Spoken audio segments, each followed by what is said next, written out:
Welcome to Keeping It Real, a guide to open conversations with your teen about suicide, supporting parents to show up for the conversations that matter most.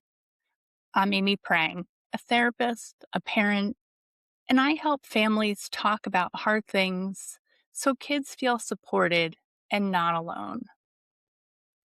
One of the most common questions parents ask is this: what should I actually be looking for? And the truth is, the signs are not always obvious. A lot of the time, what we picture is a clear, dramatic change. And more often than not, the signs, they're subtle. It can look like normal teenage behavior on the surface. And you're probably thinking to yourself, like, great, how will I know the difference between normal teenage behavior and when I should be concerned that something is wrong? I get it. If only parenting came with a handbook. What matters most is not only one behavior. So we're not looking for things in isolation. You're looking for changes that, happen in patterns. You're the expert on your child. You're the parent. So when something feels off, it's worth paying attention to. You might notice emotional changes. Your teen may seem more withdrawn, more irritable, maybe more down than usual. You might even notice that they're quick to anger, maybe snippy with you. Sometimes, there might even feel like your child just seems hopeless or they feel stuck. And remember, you're not looking at any one of these by itself. You're looking for a pattern, and that includes emotions that really feel extreme or atypical for your child. It's also worth mentioning that you want to pay attention for a sudden improvement when your child maybe had been down for a period of time. And now there's sort of this unexplained happiness or a peace, a calm to them. Happiness after this prolonged period can be a considerable red flag.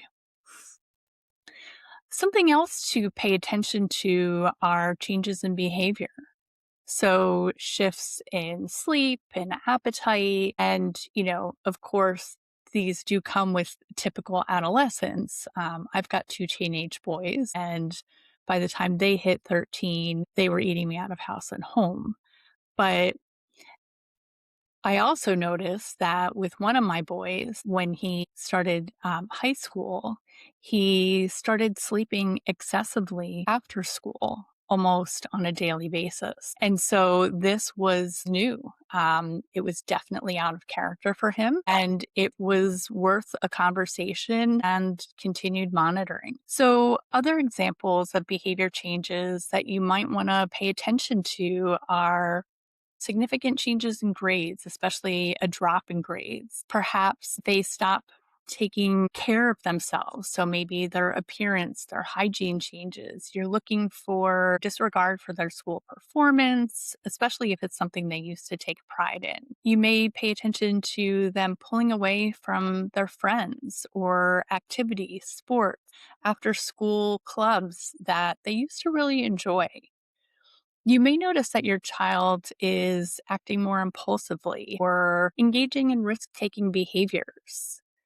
Again, I've said this already, but I just want to put out that caution or the reminder that it's never any one of these behaviors by itself, because those could just sort of be one offs. It's the patterns, the collection of emotions, behaviors that take place that may be signs that something is going on. Share all of these not to create alarm or extra hypervigilance for you, but it's really to create the awareness. So as you notice things, it gives you an opportunity for further conversation and further connection.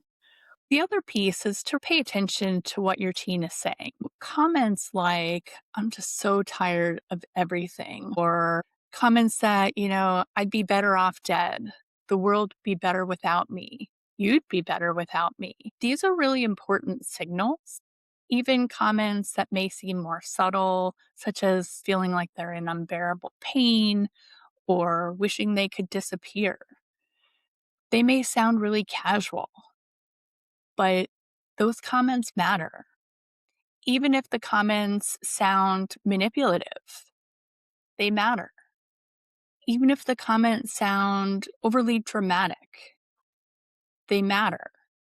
So I urge you to take your child seriously every single time. These statements may really be the only way that they're able to communicate the level of pain and despair that they're feeling. And sometimes people will even say that, like, oh, it's just they're attention seeking. Well, that might be, but I like to think of it as attention needing in a way that it is their opportunity to grab your attention to in the only way they know how. And so it doesn't really matter that their intention is not to die by suicide, and that's a good thing.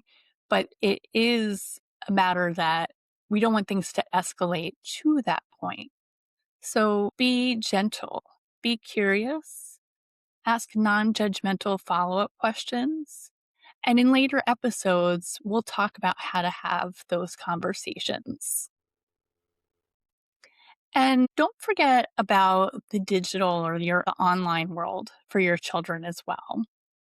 Changes in what they're posting, content that they're engaging with, or perhaps the fact that they disengage altogether. These are also signs and can give you a lot of information. So at the end of the day, I urge you to trust your gut. I really can't say that enough. Your instincts are so important. And I think as humans, our instincts are generally pretty spot on. We're kind of hardwired to pick up on these things. So if something feels off, it probably is. And even if you can't really put your finger on it, it's worth checking into. And it's important to not just assume that somebody else is going to have that hard conversation or that somebody else is going to check in. This is your time to show up for your child. And yes, these are hard conversations. They're awkward and they can sometimes feel like you'd rather do anything else than have this conversation because you're not sure what's on the other side. But take that opportunity, build connection and conversation because your child needs it. Even if you think they don't want to have this conversation with you, they actually do. And the best case scenario is that it turns out to be nothing, but at least you asked. And your child will know that you cared enough to have that scary conversation. And worst case scenario is that you'll figure it out together. You don't have to have all the answers. It's the risk that you take, but the benefit of building that stronger connection is please don't wait until you're sure that something is wrong. I think it's actually better to have little check-ins regularly. My kids get to a point where they roll their eyes at me. I'm okay with that. They also know that I care and I genuinely want to know how they're doing, whether they had a good day or a bad day. I want to know more than that. And it's also okay if they don't want to talk about it, but that they know that I'm always available and that I'm approachable. Now, if you are concerned about something, you can simply say, hey, I've noticed you seem a little different lately.